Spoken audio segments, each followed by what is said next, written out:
we had an absolutely wonderful Hanukkah bazaar and Latke lunch. It wasn't yet Hanukkah, but that's the point.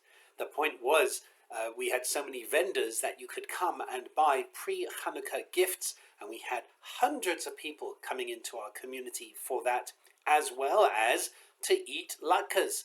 And I even got, it was very touching, I even got a special birthday latke and the community singing me happy birthday, which is always a very lovely and very much appreciated thing.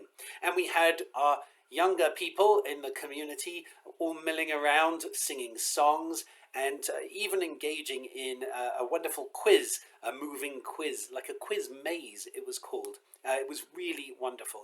I do hope that you were able to join us for that, because our community really knows how to put on a good celebration, how to bring people together.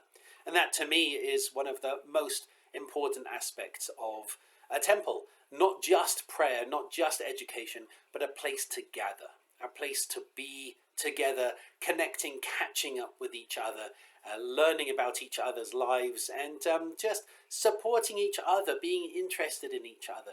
It's really important for us all, psychologically, mentally, socially, and that's what we do. And it was really a wonderful event. Hanukkah is coming up very quickly. It's the latest Hanukkah in the secular year in very long time. I think it's hundreds and hundreds of years. And so it goes well into January. Next Friday, not tonight, but next Friday, we have our big Hanukkah menorah lighting. And we encourage you, I just looked up at the calendar just to check, we encourage you to make sure next Friday that you come to the service early so that you can set up your Chanukiah, and so that we can all light our Chanukiah before bringing in Shabbat. It's a really wonderful custom. We cover the tables in silver foil to make sure that they're protected. We even have fire extinguishers ready because there are so many candles burning. And it's a really lovely event. We're also going to have a baby blessing during that service. So we really encourage you to join us for that.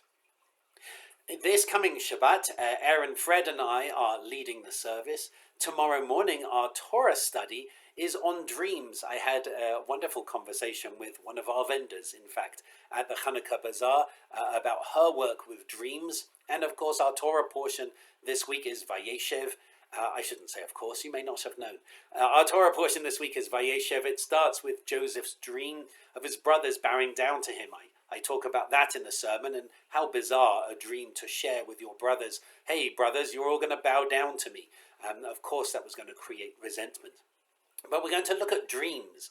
And what does Jewish tradition say about dreams? There's even prayers from Talmud on a good dream or a bad dream. And there's actually many, many pages. We can't go through it all in Tractate Brachot. If you dream of this, then this will happen. If you dream of that, then this will happen.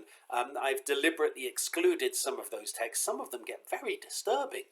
If you dream of having intercourse with this relative and so on, and I don't want to discuss that necessarily. So we're going to be looking at the difference between dreams and visions and so on. And what does it mean in Judaism to have a dream?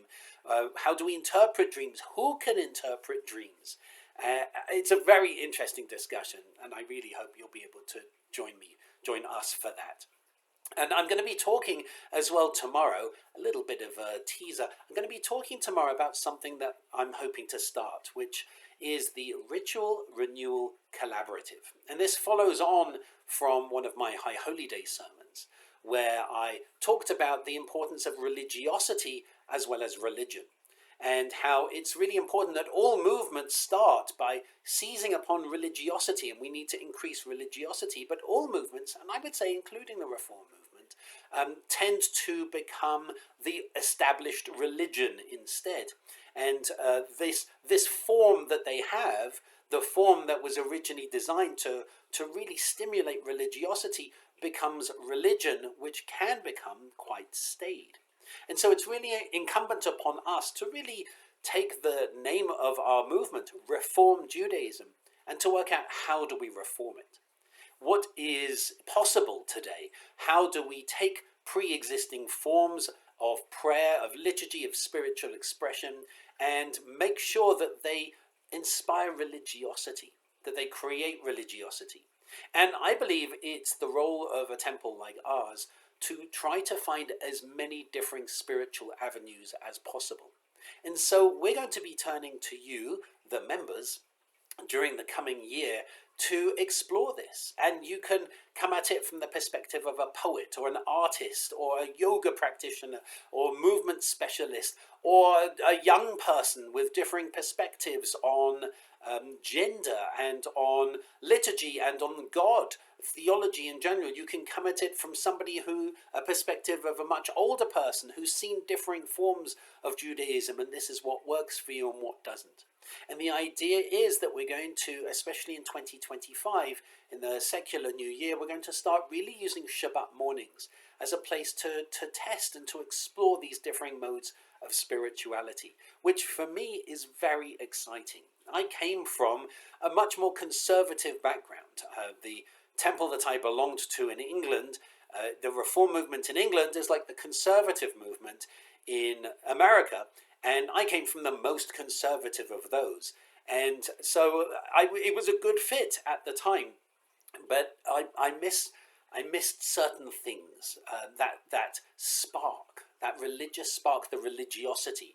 I missed creativity, religious creativity. And that's one of the reasons why I came to Temple Beth Shalom, because we have so many creative, amazing spiritual people.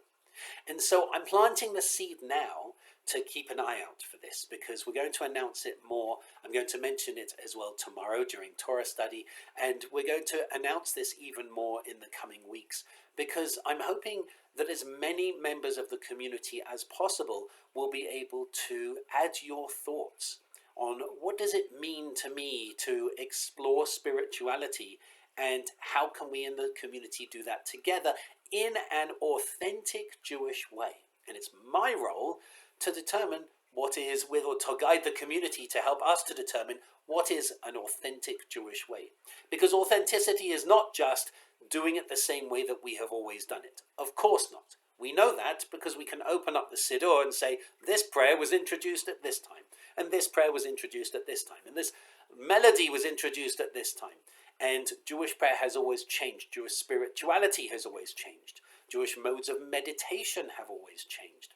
So we're going to be turning to you in the coming weeks to say, what is it that you need to help bring out that sense of religiosity in our religion? So there's Torah study tomorrow, as I said, on dreams, and then there's our Shabbat Shacharit service as well. I really hope that you'll be able to join us for that and have in the back of your mind, what do I need? What could this Shabbat morning gathering, spiritual gathering, what could it be for me and for others to make it really meaningful? Join us for that, as well as next week. Get your candles ready, get your Chanukiot ready for our really big Hanukkah lighting. I hope to see you this evening, or tomorrow, or indeed soon, and wish you Shabbat Shalom.